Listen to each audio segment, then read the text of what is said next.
Are you ready?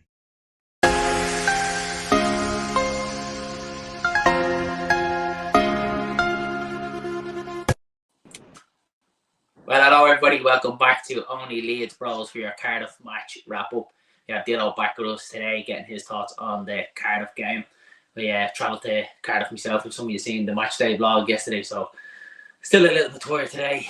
I didn't end up getting into bed until 2 o'clock last night, just when I came home and had something to eat and a shower and that, so definitely feeling the effects today. I'm back to work tomorrow, so but we had to jump on, the show must go on. We just come on, do the match wrap-up and give the fans what they want, as they say.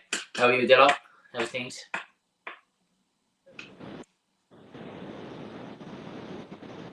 Oh, good. Can't hear you, mate. You think your camera is muted? Yeah, I can hear you now, I think, yeah. I said, how's you? How's you going on? Not great. Camera, your mic's not great. Is that better? No, not really, no. Take the old headphones in and say we hear you a bit better there now. Technical difficulty, what? No, can't hear you, mate.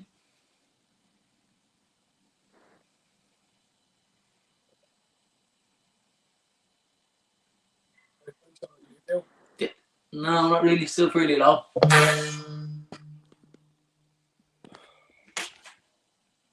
Don't know if you can hear you in the old chat.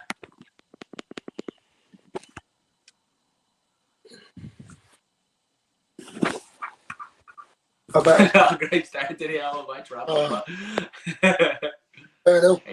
Yeah, much better can hear you there now, yeah. Lovely. We are live. What's happening, anyway? Oh, good, yeah. Any plans what you got today? You know yourself, the usual. Sunday, took it easy. Yeah. How did you find out in Cardiff? Yeah. Yeah, well, as I said, it was absolutely wrecked today. And I got back, but I still managed to pull myself off the couch, went for a run, and ran, I'd say, in about 3 months. And I was only planning on doing like a little 3K to the end of the road back, but felt alright. It was absolutely sweating. Could feel all the drink coming out of me, so he ended up doing 5K. Now it was horrendous. I think it was like 32 minutes or something, but like had to get the weekend out of me, you know what I mean? But felt much when I came home, had my shower, bit of grow up, so yeah, kind of fit for bed to be honest. So you're new. Yeah, exactly, yeah. So anyway, yeah, we'll get into it anyway. So Cardiff yesterday, obviously I've had it, and I'd say we're probably gonna have two different perspectives of it. What did you think of the match? Should have hammered them a bit more. Yeah. I just thought it wasn't enough. Look, the most important thing was the 3 points. Yeah, I totally agree with you. That's what, look, I think myself, like, at the being over there, you obviously see like a lot more when you're watching it live. You can see a lot more players kind of making space and that. Look, it's obviously hard on the telly, like when you're watching it. You do see a bit on the telly, but look, it does not compare to when you're watching it live. And yesterday, like altogether, the performance as a whole, I actually thought it was very good. I thought we dominated Cardiff from start to finish with 80% possession. Cardiff never let it glow on us at all. Like, Cardiff were horrendous, and like they probably will go down. We sacked the manager obviously today as well. They probably will go down. They were absolutely horrendous. From a Leeds point of view, yeah, it should have been a lot more. Look, we had a lot of chances. Ramazani's finish was obviously a lovely finish. You watch it from the angle behind the goal. It was a perfect straight to the bottom corner. Celebration was class as well. Enjoyed that one. And did you see Willie Nonto trying to copy him, trying to do the celebration when he came out today in the Cardiff from one of the Cardiff fans. You see Willie Nonto trying to do it. But he had won a few minutes then after that, and was played in and straight at the goalkeeper. Aronson had a chance as well. Like, in theory, look, it should have been 4 or 5, but I think overall as a whole, the performance was really, really good. The second half, Leeds fans being in the ground, kind of minority of the fan base was, I wouldn't say kind of hurling abuse, but just what weren't too happy with it. Now, look, don't get me wrong, at times, especially seeing it live, like Bogle had Akers for about 5 minutes out on the right wing, and they just kept going back inside, passing it back across. going back to keeper, going out to Fairport put his foot on it and come back in. The ball was in acres, like there was no Cardiff player picking him up whatsoever. And the switch was on, and we just never done it. And I think that's what it is. I think it is going to take time. Like when I came out of the Cardiff ground yesterday, and when you look at some of them players, and like even Gruev and Ampadu, they haven't played that much together. Like Gruev was obviously late into the squad last year. Ampadu was playing centre half. So like that partnership has grown as well. As much as I don't like the double pivot, I thought Gruev really tried to get forward yesterday. He had 2 opportunities on goal as well. He is trying. He's not a natural, what we've been talking about, box to box midfielder, and kind of got like jumping forward a little bit. But when he brought Tanaka on, you could see, I think it was like 25 passes in 8 minutes that he completed. You could just see it already that he was getting forward, he was dictating the play, and obviously Pirro's finish as well. Like it was just quality. So it's crying out for Tanaka, but in theory, I don't think we're going to see Tanaka until probably January time. I think it's going to be the same sort of scenario with Gruev. I think he's going to want him to come in, get match fit, get to know his system, and then he'll put him in. But I don't think he's going to throw him straight in as much as we all want to see him. Yeah. But going back and we look at the performance, I thought overall we dominated Cardiff, and look at that's what you want, and that's what we spoke about obviously in our match build up, that we wanted us to go out there and dominate them. We had to. They were bottom of the table, like they were really poor, they didn't offer anything, and look at theory could have been 4 or 5, but there is a minority of the fan base that weren't too happy with performance after the game. The players obviously come over, we do way, and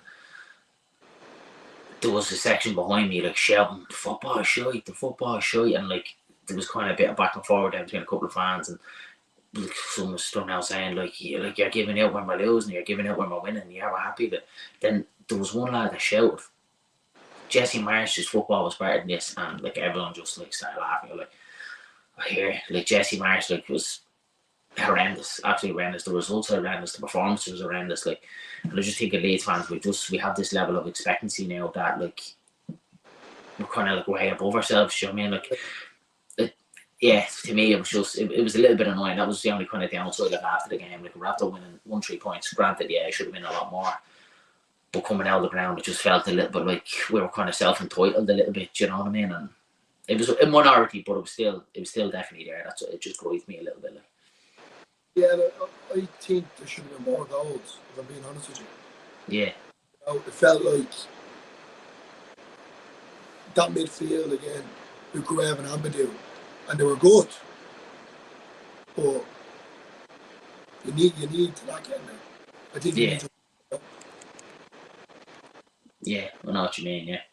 I think so. Like I think, especially like when we're playing against bottom of the table side like that with Cardiff, like there's just no need for the double pivot whatsoever. Like that, there really isn't. But I think Farkes is persistent with it because obviously he's had Gruev longer, he's had Ampadu longer, and I think that is the scenario, is that he does like Tanaka, but he just doesn't want to put him straight into the firing line. Do you know what I mean? I think that's what it all is. So I think it's probably going to be Christmas. Look, obviously barring injuries and that, but I think it's probably going to be Christmas time by the time we see Tanaka getting into the squad. Like Ramazani was class yesterday, but I think he probably only got his goal if Solomon wasn't injured. If Solomon was fit, he probably would have started ahead of Ramazani. But I thought he was class. He faded off a little bit, and I think he was right to take him off. But that's understandable. Look, it's his first game, his first full debut. I thought he did really well. He looked rapid. Some of the runs he was making, I mean, we just didn't find him, like especially in that second half. It did gripe me as well. The ball was passed out to Fairport. He put his foot on it. Ramazani made a lovely run in behind. Cardiff never even, the fullback never even tracked him. And all Fairport had to do was just flick it in behind, and he just put his foot on it and came back inside. And the whole away end was just a big eye of it, and everyone kind of put it head and hands. And I think that's kind of where it's starting to come from. Like that, what we've all been saying is that it's coming back inside, it's side to side, and then back again. It's not really kind of going forward. But when we did do it, it did look good, like, especially for Bogle winning the penalty. When Ampadu played it across the Bogle, he was out there, I say, for about 5 minutes calling, and you could hear him. You could hear him scream the ball. Eventually, when the ball came to him, he was in behind, he bet the defender and won the penalty. So we just need to do that a little bit more, and I don't think that is coming from Farkes. I do think it's just all going to take time. Like it is what we said. This is a mini rebuild. It is going to take time. There's a lot of new faces after coming in, and there's even faces. Look what I said about Anthony and Grove. When you look, they haven't played together that much, so it is going to take time. But I do think it is coming together. I do think we need to give Daniel Farkes time. He came over, he let all the players kind of have their moment after the match.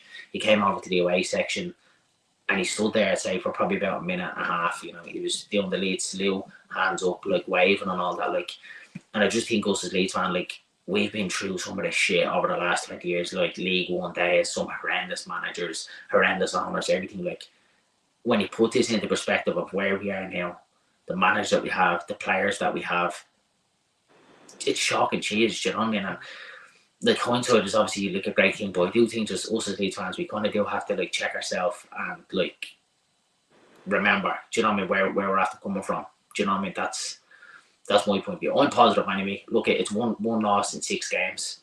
We haven't lost away from home. We haven't conceded a goal away from home. We see it, like what more can you give? And even the game that we did lose against Burnley, we dominated. Absolutely dominated. If our finishing and effectiveness was there, we would have bet them.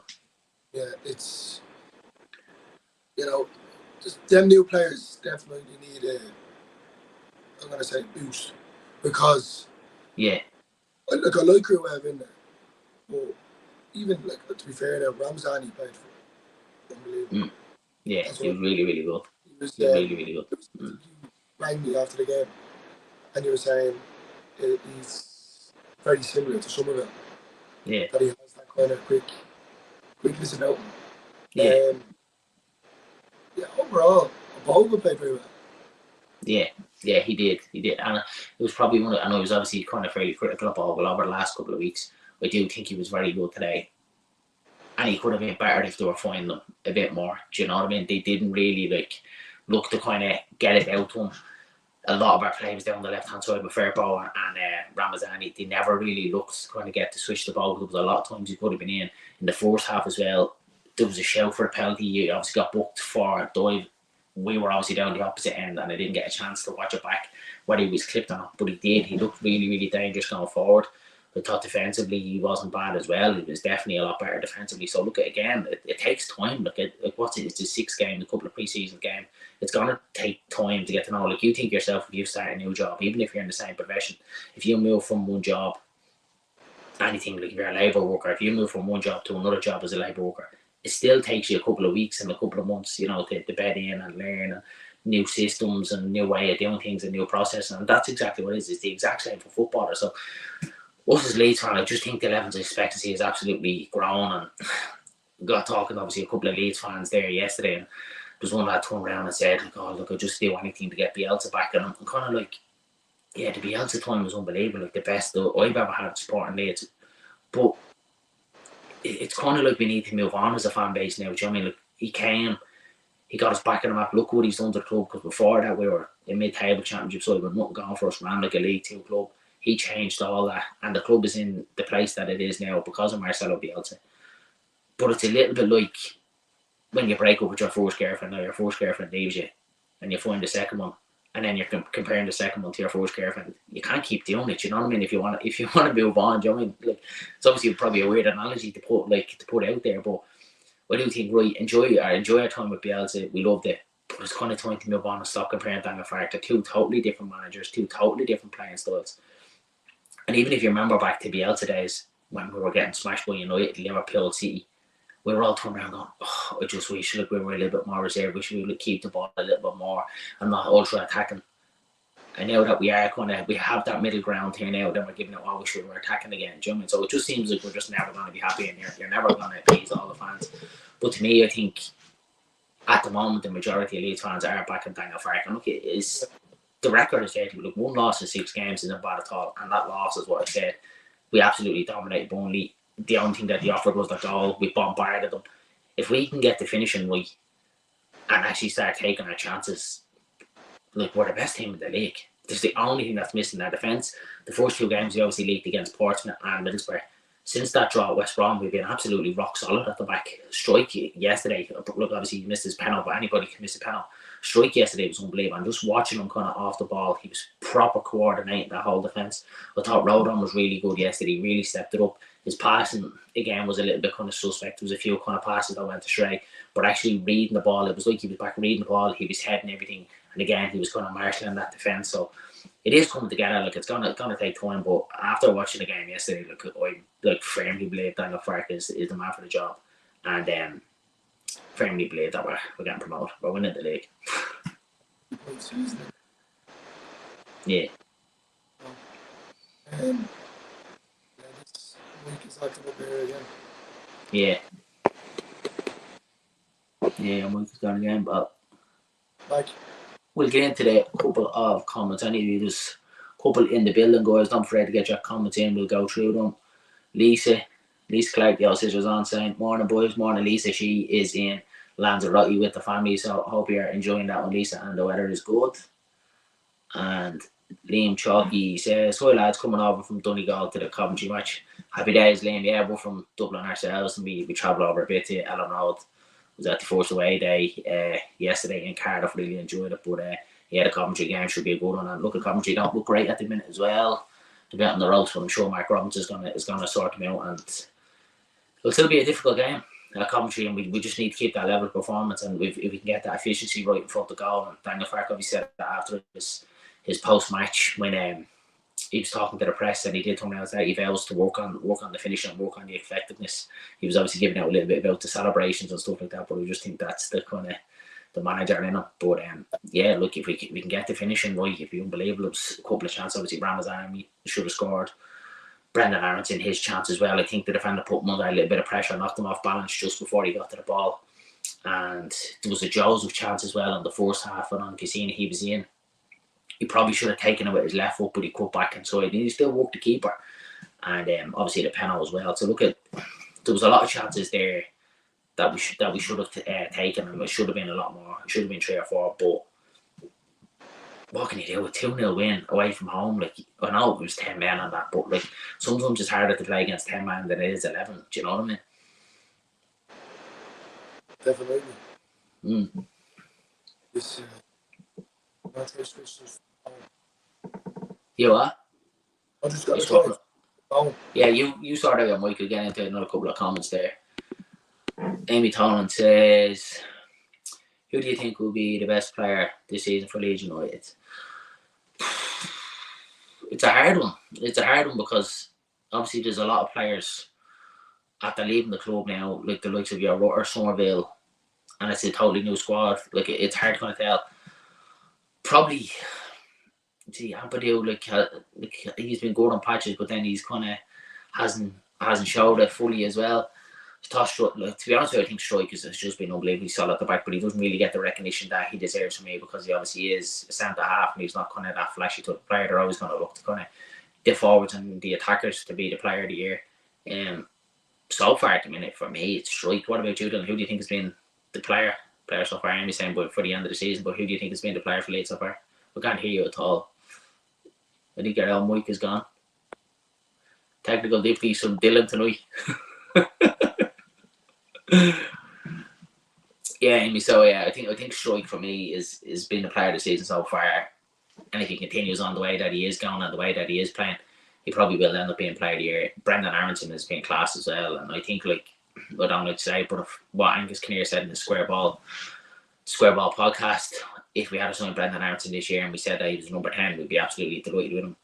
Yesterday, he wasn't as fully his best, and it wasn't his best performance so far this season, but he was still really, really good. He was hassling, harrying, running about, looked busy, could have scored as well, and yeah, he created a chance of 2 and a bit of movement. So happy with Brendan Aronson as well. There's a lot there, but it's hard to kind of tell who's going to be the player of the season. Yeah, obviously still a long way to go. Are you back? Live with us? Hello? No. Yeah, I can hear you. Can you hear me? It's difficult. Big time. Big technical difficulty. Not better now. Yeah, I can hear you there. Yeah. I'm not touching anything. Don't touch that. Keep your hands to yourself. Lord, this is why we're doing these lives. We're trying to get better at them. I think you're gone again. You're gone again. You're gone again. I think we'll kick you. Yeah. I don't know what it is. You're gone again, anyway. Yeah, I don't know. Try that. No. Yeah, I can hear you there now, yeah? All right. Better? Yeah. Yeah, I think I can hear you there now, yeah? All right. No, it's gone again. I don't know. It's quite just like popping in now. Maybe it might be the internet, is it?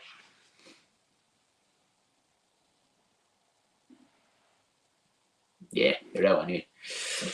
Yeah, so look, overall, look, I thought it was a good performance anyway. We dominated the ball, 80% possession. Cardiff didn't lay a glove on us like whatsoever, and like a 2-0 win, like it could have been more. Like it could have been 4 or 5. And if some of the chances went in, we walked away from Cardiff City Stadium and said 4 or 5-0. We would have fully deserved it. It wasn't, and I think that effectiveness and a kind of conversion of chances, like it will come, and like Daniel Farkes said, he's going to open it. So for me, he's definitely the man for the job. Dylan just left me, ditched me, talking to himself. Better? Yeah, we're black. You alright? Is it better? Yeah, it's better. Yeah, can hear you now, loud and clear, yeah. Right. You know? Yeah, I can hear you perfect. Yeah. Perfect. So, yeah, most player or player of the year or who's going to do well for us this year, I think, is Willie Nando. I think so, yeah. I think he'll He was do a bit well. better yesterday. Yeah, he hasn't at the start of the season. He for me, because obviously with Somerville leaving and the new contracting was kind of being made out, and Nanto's kind of the new kind of man. He didn't really kind of shine for us. But yesterday I thought it was good. It was one of his better performances there yesterday. He created chances. His fitness definitely seems to be coming back up. So hopefully, he can start trying to bang in a few for us now and get a couple of assists along the way. But I thought Nanto was good yesterday because there was a shout there for a time for a couple of matches that if you were going to drop anyone in that front three, either Solomon, Aronson or Nanto, it was probably going to be Nanto coming out for Ramazani. So he looked really good yesterday. And look, it's work to do now for Solomon. We obviously don't know how bad the back injury is at the moment. So we have a bit of work to do to get back in, because for me, you have to be starting Ramazani in the next match. He looked really good. By the basis of how Nanto played yesterday, you're not going to be dropping on Aronson. Looked really good as well. The only thing for me is Joseph. I was disappointed in his performance yesterday, and that was usually his whole of play is kind of like good, and his work rate was very tried, but not really kind of came off from. And then look, when Pirro came on, Pirro does what Pirro does. He absolutely buried his chance. Unbelievable finish, and from the angle that he was at, and the way end just went absolutely mental. Like it was called, like what a finish from Joe Pirro, and that's 2 substitution appearances that he's came on. He scored. Obviously came on Burnley last week. Didn't really kind of get into it. Didn't work at Burnley, but yesterday he looked really good. Came on, scored. So there might be a shout. That's why we said in the build up, there might be a shout there to pull Joseph out. Just take him out of the firing line for a Coventry game and stick Pirro up there. You're not going to get the press, but just try and get Nanto, Ramazani and Aronson doing the press, you know what I mean, pushing him on, and because he's finishing, he's the best finisher at the club. Like if you're putting Joseph, Bamford, anyone there, Nanto, anyone in that position, they're not scoring that. Joe Pirro was the best finisher at the football club, and like unbelievable, like what a finisher, what a player. So for me, there's a shout for Pirro to get a start, you know what I mean. He probably won't, he'll probably go with Joseph again and keep bringing him on because the substitution appearances kind of seem to be working for him at the minute, but just definitely a show for Pirro to start for me. What did you of the partnership of Strike and Rodon yesterday? I thought it's getting better. It's getting better. And obviously, we had this conversation before as well about Strike and Rodon. And Rodon was kind of like a little bit ropey, and we were kind of saying, is it kind of that he hasn't got his buddy Ethan Ampadu in there with him? And obviously, look at 2 Welsh lads that played together for years, they know each other. Is it kind of just a little bit that security of having someone there, like kind of the psychological side of it? Yeah. And the 2 of them were really, really good yesterday. Now look, at Cardiff obviously didn't offer much, but when they did come forward, they just mopped everything up what absolutely is. And I said that both of them were dominant at the back. So again, it is a partnership, and that's what's going to happen on everything. Like it does take time to kind of build relationships and get to know each other off the ball. Like Melee didn't really have much to do apart from like our second goal. After Pirro's goal, it was like we were kind of a little bit lapse in concentration. Melee made a lovely save as well. So I thought for me yesterday, the whole back line was really, really good. Byron came in as well for Bogle. I thought Bogle looked absolutely wrecked because he did work his socks on. He was really, really getting forward, and it's obviously something that you don't see on telly, but every time Leeds got forward, Bogle was gone. He was on his bike and he was being an option. I thought he was good yesterday, really, really good. And he looked absolutely wrecked going off. And obviously, he put Boyram on, and Boyram again, when he did a job. He's not obviously that attacking kind of fullback the way he used to be, but he did solid when he came on. As well. I was happy that Smith got on because I think it's time we can kind of try and start slowly bleeding him into the squad as well. He kind of gave me Helder Costa vibes with the dreadlocks when he came on. I thought we were back to the real days and seeing Smith coming on with the dreadlocks. But yeah, look, for me, look, it's all positives, and like I think just like some section of Leeds fans just want to kind of moan and want to find any kind of sort of excuse to kind of give out. But for me, yesterday we got the 3 points. Performance was good. We dominated them. They had one opportunity that Melia made a good save from. So for me, it's all positive. Yeah, you have to stay positive in this game. It's a long way to go. But I think any Leeds fan that's not back on Daniel Farkes, and I obviously said last week I wasn't on the fence, so it was like 1 foot on the fence. But you can see he's starting to change it, and he's talking about it. He said it in his post-match press conference. He knows what the issues is. He knows things need to change, and he's about to work on them. So for me, like that's all he can do. And I think it's just everything like the way we are, the whole society nowadays, the way we want everything at a click of a button, the way if we want to order something, we want our phones, we order it, you know what I mean? Like, we want everything there and then. And I think that's the kind of way football fans have gone now as well. 3 years ago, managers seem to kind of get time, and fans kind of more enjoy the process of like seeing their team getting better and winning games and players improving. It doesn't seem to be like that anymore. Do you know what I mean? Where I still kind of have it, and I love to see other players like the likes of Bogle. And you can be critical of him when he's not playing well, but when you see improvements in him, well, you give him his flowers and you turn around and say he is improving. And it does. Everything like this takes time. So for me, I'm ultra positive. Last week I wasn't, but I'm ultra positive now. Like, Farkes is the man for the job. And look, there's going to be hiccups along the way. There's going to be defeats. There's like exactly what happened at Burnley. You're going to get the low blocks against the lower sides.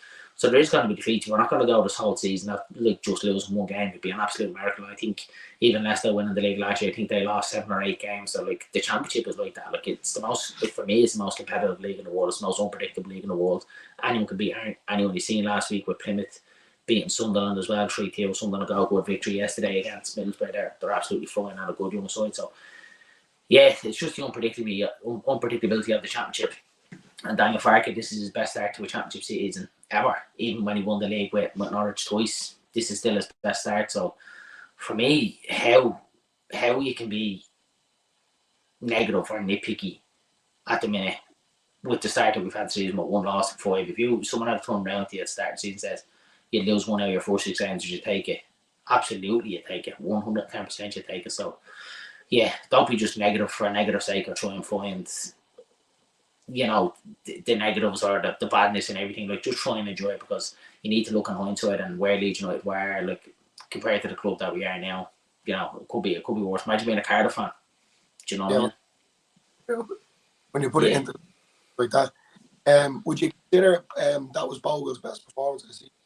Yeah. I think so. And like that was obviously a bit critical, but it's different when you're watching on telly than you're watching in the stadium. And if he was doing in the other games what he was doing yesterday, being that option, getting forward and not being found, well then I'd obviously take that back, because I actually fell for him yesterday because he was an option. He was the outlet ball all the time, and it was like we just kept coming back inside. And Ampadu was the culprit for it.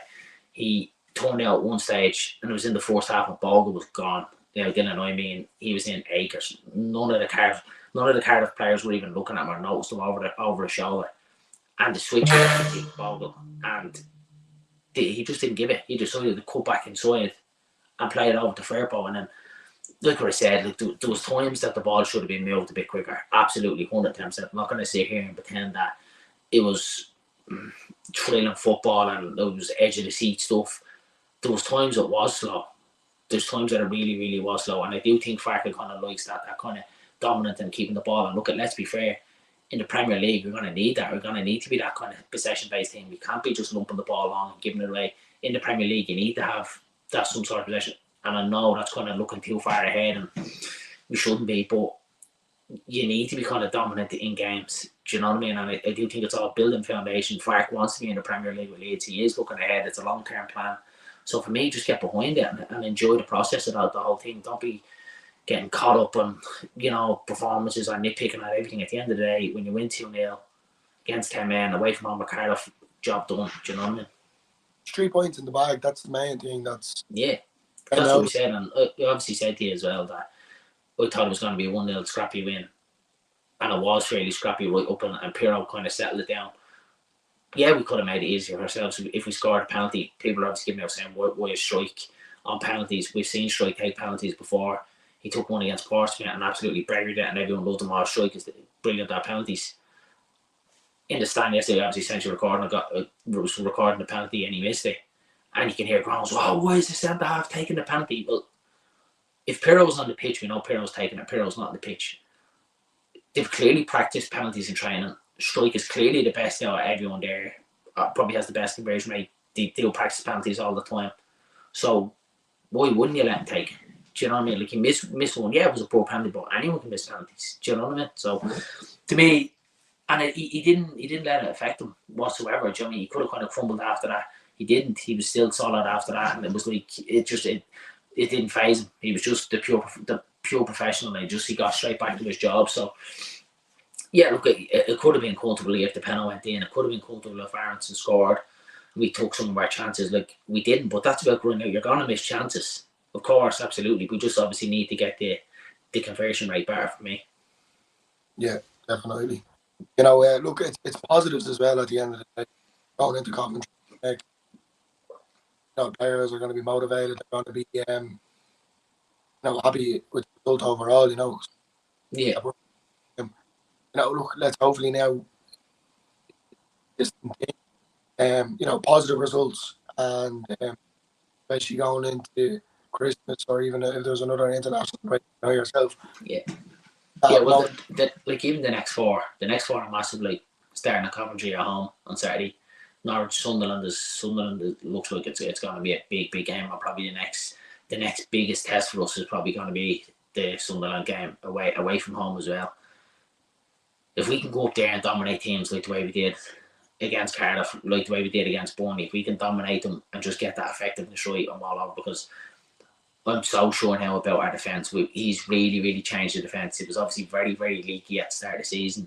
He's patched it up now. The defence looks absolutely rock solid. If we can just go up there, be the usual solid self that we are, dominate the game, and just take our chances, with absolutely no fear for us.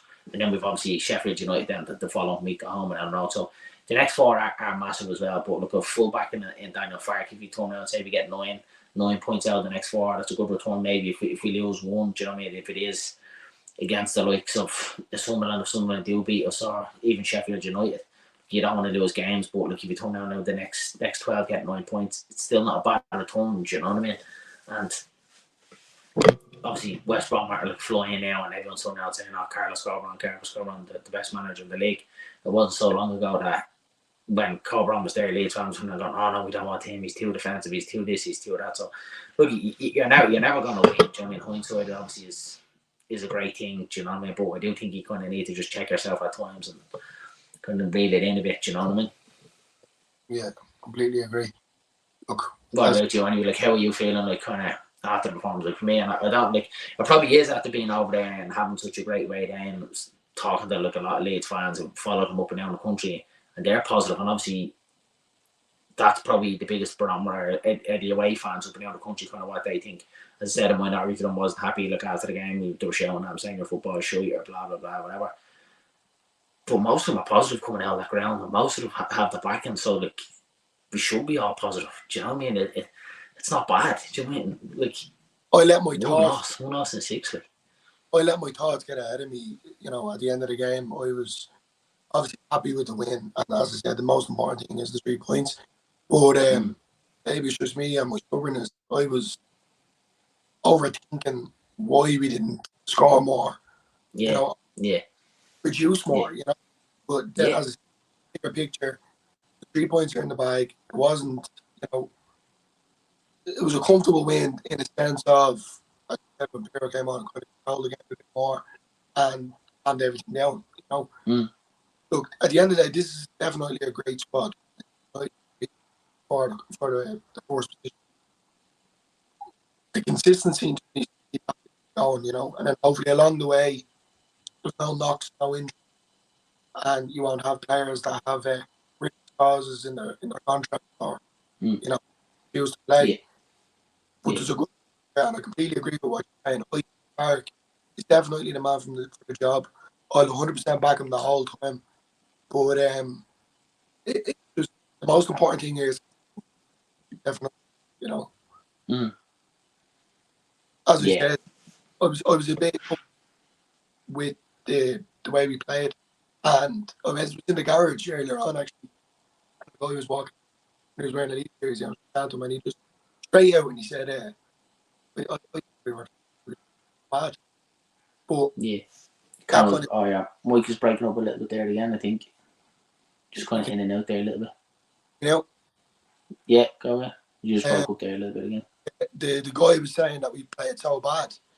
I just said to him, look, at the end of the day, it's 3 points in the bag. You know? Yeah, it's just like some Leeds fans just want to be negative for negative sake. Do you know what I mean? And I just think even if Daniel Farke does get us out of this league and get promoted, and it's probably again, it's there's a lot of Leeds fans just hung up on the Bielsa kind of thing, and you need to kind of look at enjoy it and love it, and we're happy with the time that we have. But like this is different. You know what I mean? We're not going to get a Bielsa again. Like we need to like move forward. Look at we'll speak about him highly, but like it's like how far do you go back then? Do you go back to the David O'Leary days? Do you go back to the Howard Wilson's days? Do you go back to the Don Revie days and compare everything to that? You can't just keep living in the past and comparing. Like Leeds United are evolving. We're moving forward as a football club. The owners look like they have the best interest in the club as well. They're starting to invest in the club. Like if you look at the Leeds United now to the Leeds United 10 years ago, and it was, to me, what kind of brought me back down to earth, and it was probably a bit on a sad note, was when they were showing a video of Saul Bamba, and there was a little bit of obviously his Cardiff days in there, and a little bit of his Leeds days, and did a banner there, Saul Bamba, and I was turning around and going, jeez, like I actually remember when he played for Leeds, like how bad it was. Like it was really, really bad. And that was the time Chilena was in, and they were sacking managers left, right, and centre. There was no stability in the club. Like the Leeds fans want to go back to them days. Do you know what I mean?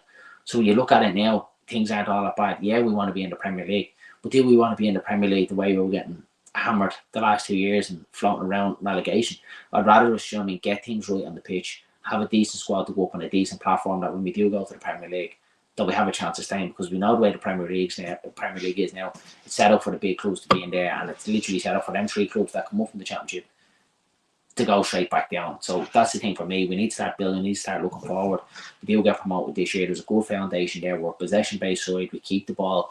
We don't give up too many chances whatsoever. So to me, you have to think of the long game, and you have to put everything into perspective and just enjoy the process. Do you know what I mean? It's a bit kind of like when someone goes to the gym, do you want to go to the gym and they look in the mirror the next day and they want to be absolutely ripped? No, it takes time. Everything in life takes time. Look what I said, when you change jobs, everything. Do you know what I mean? Just society nowadays, everyone wants it at a click of a button, and it doesn't. So just calm down, is what I say, and back the manager and have faith and enjoy supporting Leeds. We're going to have ups and downs, we're going to lose games, but that's the beauty of football, isn't it? I completely agree with you. Very, very important. Yeah.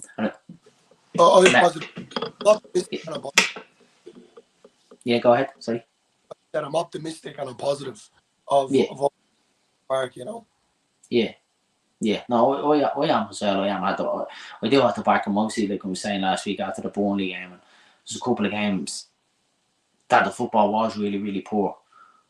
But the main thing is that you're seeing improvement. Now, if you had went out against Cardiff and there was no improvement there and the result wasn't there, and like I said, it was a big game for Daniel Farke and he came through unscathed. It was a decent performance.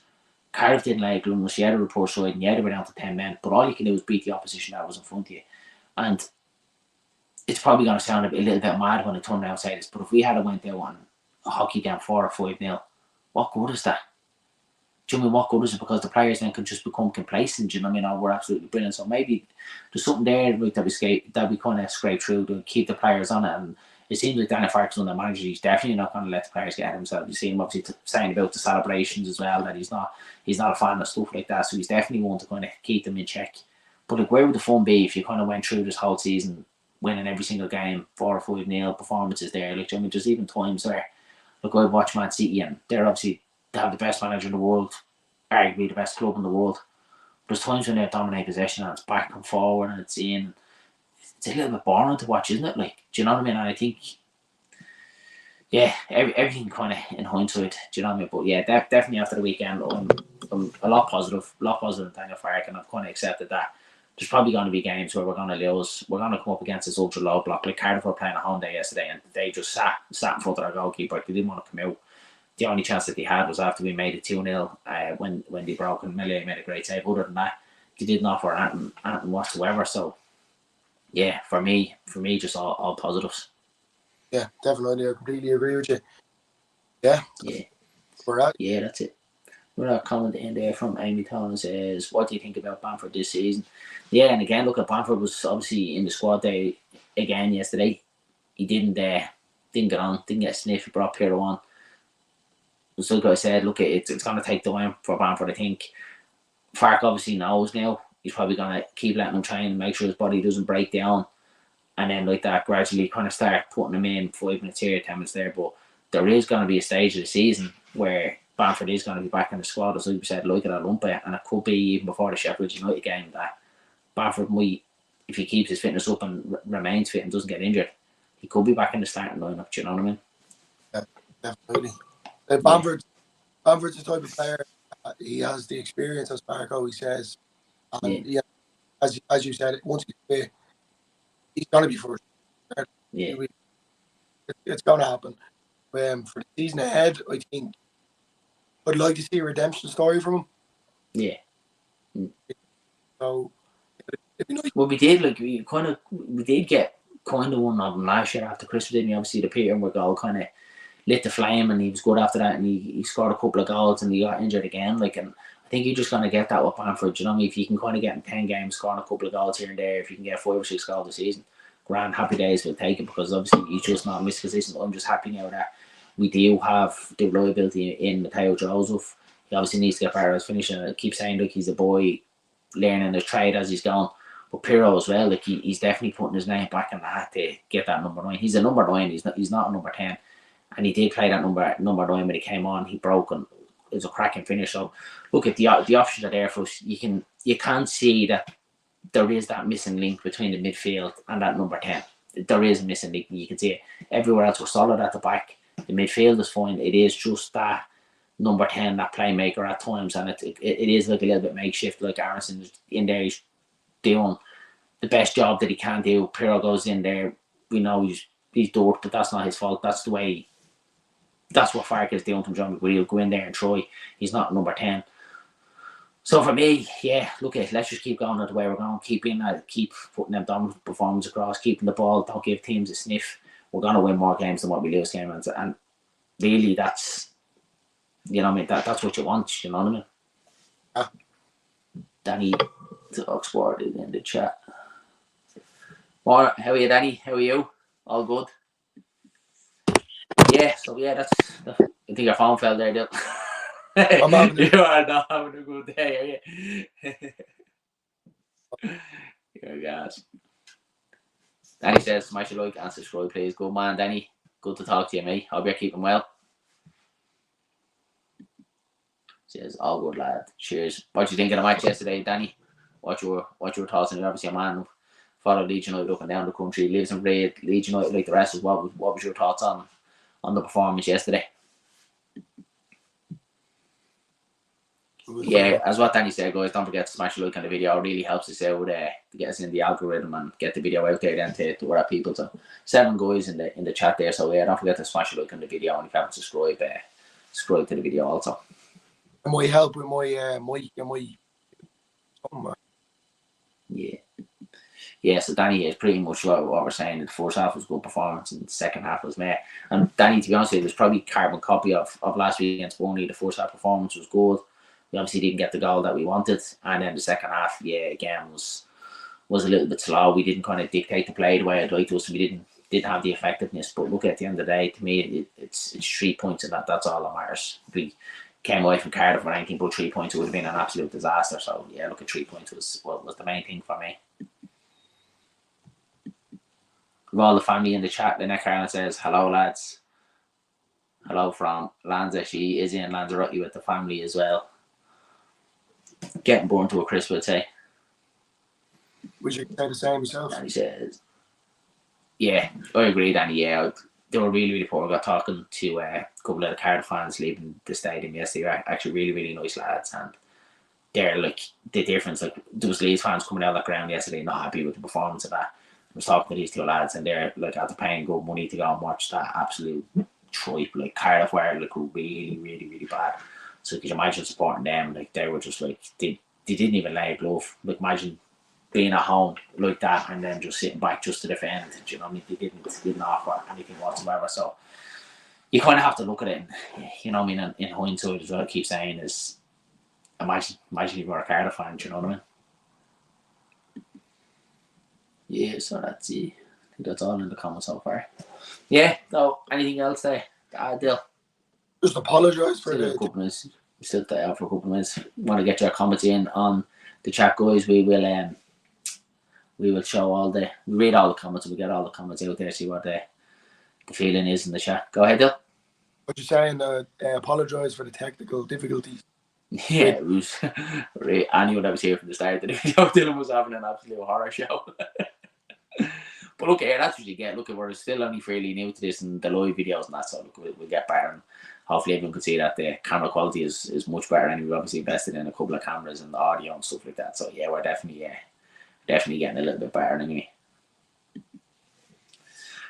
So he says, I don't care if we play crap all season as long as we win. That's all that matters. And fancy football. Yeah, and that's it, Danny. Like yesterday, and it's still absolutely bad for me. There was someone shouted from the stands, Jesse Marsh's football was better than this. And I'm just like, what?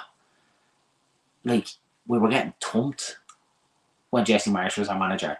The football was absolutely turgid. The results were shite. So, like, how can you even, like, compare it to that? Do you know what I mean? Like, at the end of the day, football is results-based business. And that's what wins you games. That's what gets you out of this league. So, you take results any day of the week. Do you know what I mean? If we're going to play like that every single week, and it's going to be boring and slow, but we win football matches, well then, yeah, I'll take it 110%. Lauren in the chat says, hello guys. Hello Lauren, how are you? Hope you're keeping well. Enjoying the lovely weather. Yeah.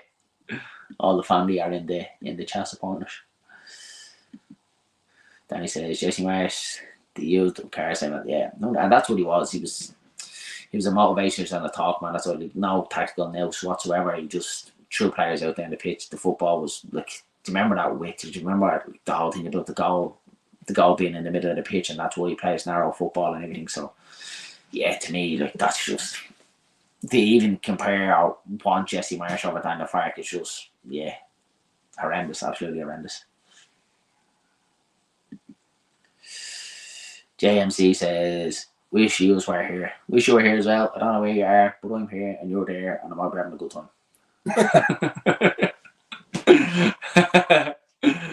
Hope you're enjoying yourself, buddy. Whatever. To be honest with you. What? The little X that done it for me, to be honest with you. The little X that done it, yeah. Danny says, and him shouting, we are scared. Yeah, from the sideline, we're scared, yeah. Like, them players weren't scared yesterday. Do you know what I mean? Every single one of them for me stood to play. They wanted the ball. There was times that there was Beyond coming from the away end, but not one of them were afraid to get on it and move the ball. Look, I think it's going to come together. I think it's just going to take time, and that's all it is. Like, do you know what I mean? What about you, though? I was, but back to Jesse. Somebody or something like that. Yeah, that's it was mental. Like. Oh, that fella, as Danny would say, that's not even worth saying he's a car. He's just down on my head. Yeah. Yeah, I think our audio's gone there again, though. Gone again, is it? Yeah, just keeps popping in and out. I don't know. I think I might have to call it a night because I don't know. Danny says you haven't got out first gear. Yeah, that's it, Danny. Like, it's the exact same as last season as well. When before Christmas there was obviously a couple of mishaps here and there, and even before Christmas it didn't feel like we kind of got out first gear. And it was after Christmas then we flew along, and I think that it's going to be the same again. Like, it's inevitable. I think that it's all going to come together once we get our efficiency front of goal and we keep the performance and keep the possession pace the way we are at the minute. I think we're going up. I'm absolutely positive. Like, this, the division is nowhere near competitive as what it was last year. We haven't got Leicester and Ipswich Sunderland obviously got a decent result yesterday, but watching them, I think we could definitely do a job on them. They're a young side. We have a bit more experience than them. West Brom now really looks like a decent point away from home. Do you know what I mean? They're coming to Ellen Road as well. They need to be beating them. So yeah, to me, yeah, it's all positive. There's no way that you can. There's no way that you can can compare. Do you know? Dylan, your mic is in and out. Yeah, he's having a bit of technical difficulty. Then he's not and it was working when we were in the lobby waiting to come in. It was working fine. Can you hear me now? On. Yeah, I think I can hear you there now. But yeah, I let us know. Let us know in the chat if you can hear him, guys. don't know what else to say. It's with me throat as it is. Amy Tomlin says Jesse Era was the worst. And look, yeah, I have to agree 110%. Like, I don't know what I was on about. Like, bashing him because he's American the way some Leeds fans, but I just couldn't like the guy whatsoever. The way he was coming across, he was Ted Lasso, wasn't he? Like after watching it, like that's all it was. That's the vibes that I was getting from it. It was vibes FC and it was fist pumps and all that. And what was it? I think we lose a game. I think it was against City or something like that. We lost 2-1 or something like that. And he's gone out to the south stand and fist pumping like just like that. It was in a game. Like get into the dressing room. Like you're meant to be the manager. Like do you know what I mean? So yeah, to me, I don't know how you can even compare Jesse Marsh's time here at Leeds United to Daniel Farkes is it's absolutely mind blowing. And got talking to a guy just before the Cardiff game. We were having a point out in the concourse before the match, and he's followed Leeds United, been to every away game for the last 30 years, hasn't missed an away match. And I was obviously coming around and asked him like what's your thoughts of Farke at the minute, and probably the thoughts every time around said, look, yeah, it can be slow at times, slow in transition. We got back a bit too much, but 90 points last season.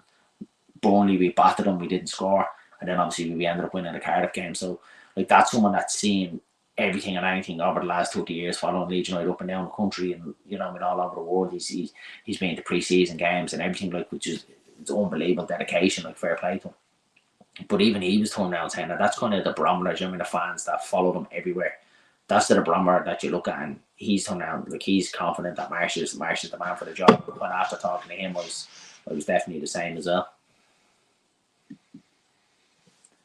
West Brom won't last the full season with a small squad, yeah. And I was actually only looking at that myself, Danny, when I was looking at their squad. Like, they have a really good starting 11. They really do. I think their squad is a little bit limited. We definitely have a better squad than them. But Coburn, I think he is doing a great job there. Like, don't get me wrong. But those fans that were obviously calling for Daniel Farkes' head after the Burnley game, like, they were the fans that were turning around saying, oh, they want David Moyes in. Like, imagine David Moyes' football here. Even Coburn as well. Like, yeah, his football is effective, but he's defensive. He's not free flowing. I think people just kind of link him because he was Bielsa assistant that it's gonna, when he comes in here, it's gonna be like Bielsa-esque football. It's not, and that's not Coburn's style. That style of play, he likes to sit in, he likes to defend, he likes to be compact. So if you're getting rid of Daniel Farkes' style of play, why would you bring a Coburn or Jesse Marsh in? For me, absolutely not. Moves away from the mic a little bit. Yeah, I think it is well. I think it's when he moves away. Sometimes it's grand and then it just pops in and out, yeah. I think I will try the laptop. Yeah, try it. Come back on. Yeah, try the laptop, yeah, and I'll just get through a few of the comments. Then he says, everyone about slow build up, it's Bielsa's fault. Yeah, absolutely, then. 110% I agree with you. I couldn't agree with you anymore. Bielsa's absolutely spoiled us. He's absolutely spoiled us, and I think the level of expectancy around Leeds has soared since he came in. And look at, we have a right to have a high level of expectation, of course, like we're Leeds United. But you need to kind of look at everything as a whole. And for me, things aren't that bad.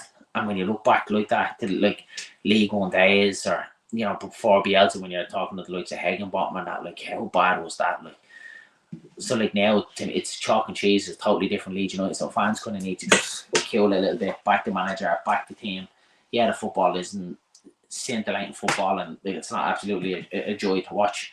But it's not going to be all the time. Do you know what I mean? So yeah, I think everyone just needs to calm down a little bit and take a chill pill and enjoy the process. And then Danny says, Moyes' football is worse than Farkes. Yeah, 110%. Like, and if you're a fan and you're saying that you want David Moyes over Daniel Farke, well then you clearly haven't watched David Moyes and you don't know your football, because if you talk to any West Ham fan, a mate of mine that's a West Ham fan, and he hated watching West Ham. He said they were just so negative. So if you want a David Moyes over Daniel Farke, you probably need to give your head a wobble for me anyway. That's just my opinion. I know we obviously won a European trophy, but look, all types of football can work. Do you know what I mean? Once you're effective enough and you can defend well and you can score goals, there's so much. There's what you say. There's so many ways to skin a cat, and there's so many ways to play football. So yeah, there's some people obviously like this kind of slow build up play, creating chances. Some people like free flowing football, and I just think, like what you said, Danny, it's Bielsa's just absolutely spoiled us, and we have this kind of expectancy of that we're still that type of side that we're free flowing football. But if you think back to the Bielsa, we're still saying similar things to what we're saying now with Daniel Farke. When we were getting thumped obviously against the likes of Scum and Man City away, and Liverpool did us in as well. We were all turning and saying, I wish Bielsa was just a little bit more reserved. I wish he would change it up a little bit and at times be a bit more defensive. I know we are a defensive side, everyone's giving out. So, you know what I mean? You can't have it both ways. To me, yeah, look, you want to see good football, but if the results are there and you're winning games, it's hard to argue it, isn't it? What time did you get home last night, Paul? Your flight delayed? Yeah, it was a bit delayed. It was meant to leave at 11:15.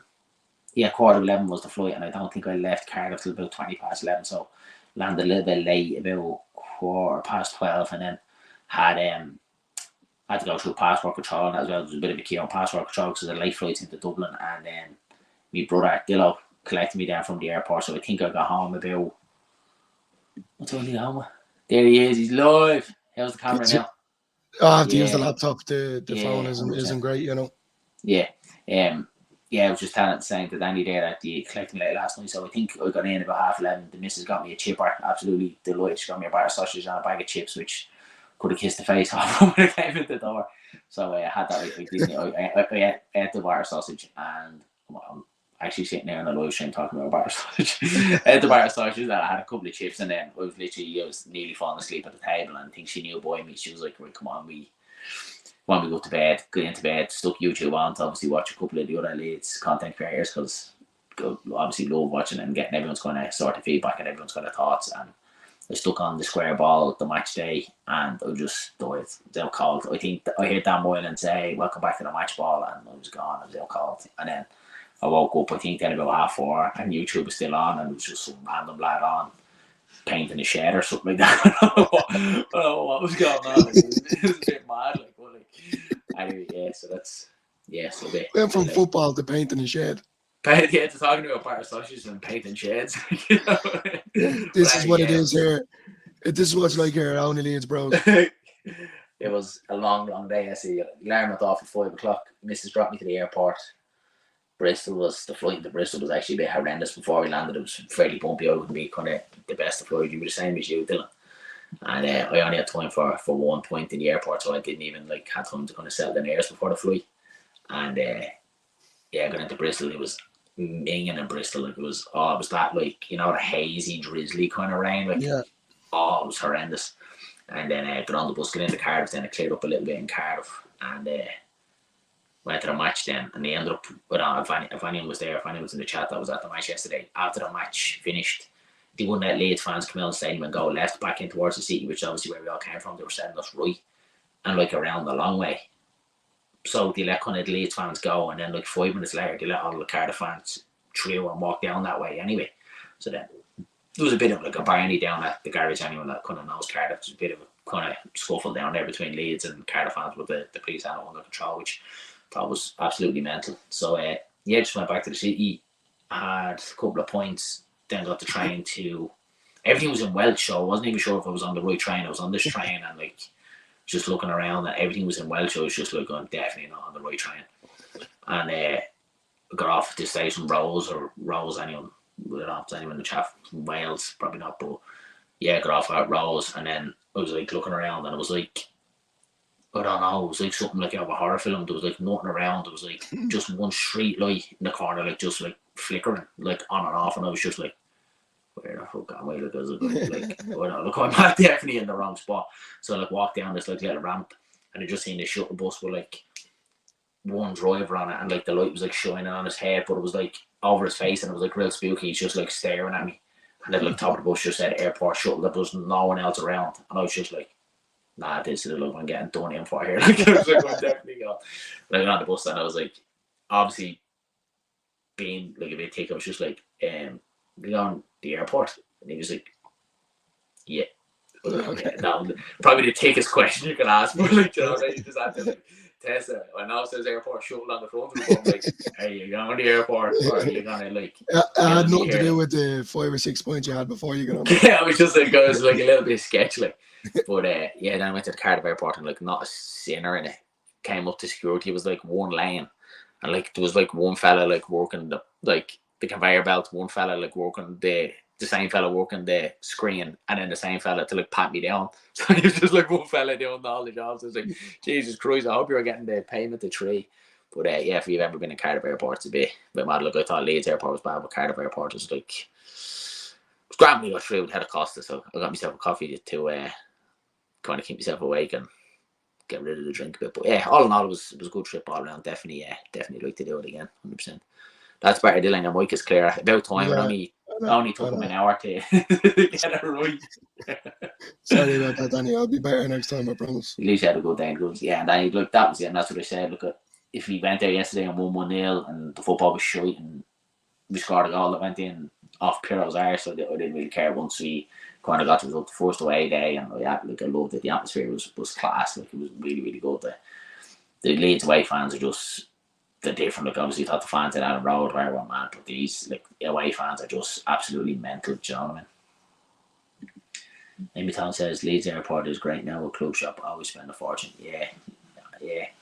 That's it. That way I do like that as well. Flying out Leeds Airport, and you obviously have to spend in your bit in at Allen Road at the club shop, and then we obviously went up to Trinity and bought the new away jersey. Spent a bit there, and then when you're leaving, and like it's hard to not go in and buy something else, isn't it? Like you don't even have to buy anything big. You end up buying like mugs or keychains or something for the dog or something that's not necessary at all. It's kind of like a routine for me now. The little lad is obviously like mad about dinosaurs. It's like every time I'm leaving Leeds, I'm coming out of Leeds, I have to buy like a different type of Leeds dinosaur. Yeah. And he plays it for about 2 days and he loves it, and then like it just gets thrown in the drawer then upstairs. But like every time I come home, he's like Leeds dinosaurs. It was obviously in Wales yesterday and not FaceTime to him, and he was like, Daddy, where are you? And I was like, I'm in Wales, and he was like, I want to see the Wales. I was like, no, son, I think you're thinking of different Wales here. I'm in Wales, the country Wales. I got home then, obviously he was sleeping, and last night came in, obviously got him a dinosaur teddy and then another little dinosaur figure, and gave him nice paint, and he turned around to me and goes, Daddy, where's the Wales? So I was like, I probably should have got him something with Wales. He would have made more sense when he was sure. Then he says Leeds Airport is the best 3 minutes away from a boy car. Yeah, well, actually, I like Leeds Airport. I actually do. Like, it's nice and small. Like Dublin Airport for me is a bit, you know yourself, then it's a bit kind of hectic and it's bustling and to be mad. I like the way Leeds you're in and out. You know, when you're flying into it, you're straight through the doors, you're out the gap. Like that walk that you have at Dublin Airport. I don't know if you've ever been at Dublin Airport. It's like a 20-minute walk and like a loop that you get the passport control, and it's probably the worst walk in the world, especially when you have to come home from holidays or a trip and you're tired. Like this walk is just absolutely horrendous. So I like that Leeds Airport here that you have to fly into like a little porta cabin or whatever, and then you're outside. You're outside, yeah. But like Cardiff was like that as well. Yes, it was a small little airport, but it was everything that you need in it. You know what I mean? So yeah, not too bad, not the worst. Yeah, Dublin Airport, the walk is just like, honest to God, like, you need to bring your running shoes when you go to Dublin Airport. Well, I was actually thinking because it was obviously wrecked yesterday. I was just like, a little pair of Heelys here. Remember them Heelys? Skewing through the airport in a pair of Heelys, like, or a pair of rollerblades. Yeah, it made a right job. Where are you going? Where are you going? Yeah, but like it's horrendous because obviously they have like the disability. We're going way off. We're meant to be talking about Cardiff. Imagine we're talking about walks in airports and all. But anyway, there was this old woman doing the walk after getting off the flight, and obviously where we landed was like way down the back of Dublin Airport, so the walk is even longer.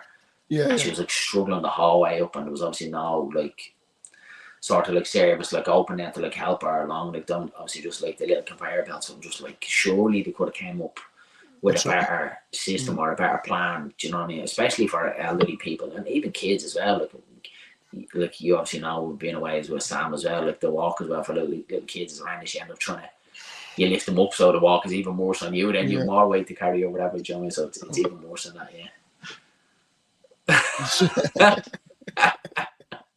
Oh, I'd say you did.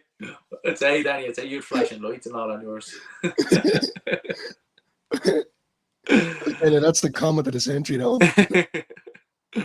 Yeah, I like that one. Pretty good. Yeah. Right, yeah, I think we've waffled enough, sure, have we, for tonight? Yeah, And else to kind of add Cardiff boys, football boys. We just completely away from like talking about Bielsa and Marsh's penis ball. Like their bar sausages and hot dogs and a pair of Heelys and everything like that. One stage you're going to get murdered and yeah, no, like, under the shuttle bus. When I was on my anxiety, it was like through the roof, and I was on that train, and it was just like, honest to God, it was like you know what you see in film, like the New York subway. It was like that. It was just like, I don't know, I'm probably getting too but like, there was just like a bunch of weirdos on it. Like, we really are going off topic now. Yeah, there was like a bunch of weirdos, and they're all like, obviously like talking Welsh and all that. And then there was like a group of kids like down the far end, but they were like, they really scared me. Like they were like really hard kids. Like I was just like getting off. Like, I could be on the wrong train going to like, North Wales or something. The only place I did notice, obviously didn't go through, it was like Caerphilly, but I only noticed that because you know the two people that are on Gogglebox from Wales. So like, that's literally the only Welsh name or anything that I recognised when I was over there. Like that absolute like mad language. But fair play to them. Like we definitely should do that more in Ireland because obviously we don't like Irish. Obviously our native language, but we have a little bit of like Irish kind of on our signs here and there. But like they're literally like every sign that they have is like Welsh covered like everywhere. Do you know what I mean? Yeah. So it's pretty cool. Fair play to them. He says, "Great show, lads. Always be alive. Thanks, Danny Newsom." And then he says, "Gogglebox is class." Yeah, look, it's just such an easy watch, isn't it? Like, just like love Gogglebox. When you think about it, here, like you're watching telly or people watching telly, like when, yeah. It's the same thing here with us. We're talking about football and we're talking about something completely different. Yeah. And that match was good, lads. Leeds won 3 points. That's great. Yeah, come here. I had a batter sausage last night. Yeah, it was a really, really nice batter sausage for us. You know, and I tell you what, when like you're after having like a long day of traveling, and it just is like the little things that just, I got the missus a Toblerone and perfume at the airport as well, just because I was obviously booked flights late and all that. You know what I mean? Just keep myself in the good books and that. And so just lying in bed last night, just having a bit of Toblerone and all. So like, the little things in life, innit? That's it. Yeah. Right, that's where we're right. That's it. We'll wrap it up. Anyway, look at Leeds got the 3 points. That's the main thing. And to me, after the performance, once we're getting results and we're going to get out of this league, look at that. That's the main thing. So if you're going to give me that every week, that's a performance, and then you're going to give me that result with it, I'll take it. I'll take it any day of the week. What about you, Dale? Yeah, definitely. Look, 3 points is most important. As I keep saying, it's consistency. Before my mic gets cut off, it's just pure consistency. Players need confidence in, especially the likes of Bamford. Everyone is going to have to pull their socks up here. It's going to be everyone's important for the season coming, and just keep getting the wins, keep knocking the big teams down, we'll just keep going from there. That's where just be consistent. We're going to win more games than what we lose, and look, we are going to lose a couple of games. So it's like when them losses come along, we kind of just need to keep level headed. Like, you know what I mean? If we can be solid the way that we are at the back, get the effectiveness right, we're going to be unstoppable. The league is a lot weaker than last year, and I'm confident. I really, really am confident that it's more confidence this year than kind of the expectation as it was last year. So I'm confident we're getting out of this division 10%. So we'll wrap up the last few comments before we go. Danny says, "We'll jump on if you ever need me." Yeah, absolutely, Danny. Yeah, we're obviously still fairly new to this YouTube game and getting used to the lives and stuff like that. So we have a couple of things lined up in the next couple of weeks of giveaways and stuff like that. And then we're talking about doing like a phone in and stuff like that, getting people involved and all that in the chat. Only if my mic is working, of course. Yeah, well, this will be Dylan's last ever time on Only Leeds Bros, so I hope he's all enjoying it. Great time. I'm just gonna go. I have to go get Healy service. We could actually not call us Only Leeds Bros and rename the channel Only Leeds and then Danny. Just forget the bros because you're out now. You're cool. So Danny, okay. send us your CV, Danny, and we'll have a look at it, and we'll see if you're a candidate. We'll do an interview over a live, and you can step in for Dylan because Dylan has just been sacked. I have to update my CV now as well. Yeah. After that, Yeah. you know, got sacked for talking about batter sausages. Yeah, you're on the doll now. I bet the batter sausages. Yeah, absolutely, 110%. No hairstyle gonna make me hungry. I'll end up ordering a batter sausage again. And was out for a run today and trying to get back in the gym and lose weight and stuff like that and get my head together. So we need to stop talking about batter sausages. And then Danny said, "Good." Yeah, right, guys. So we'll leave it there. An hour and 10. Absolute waffling. Shite.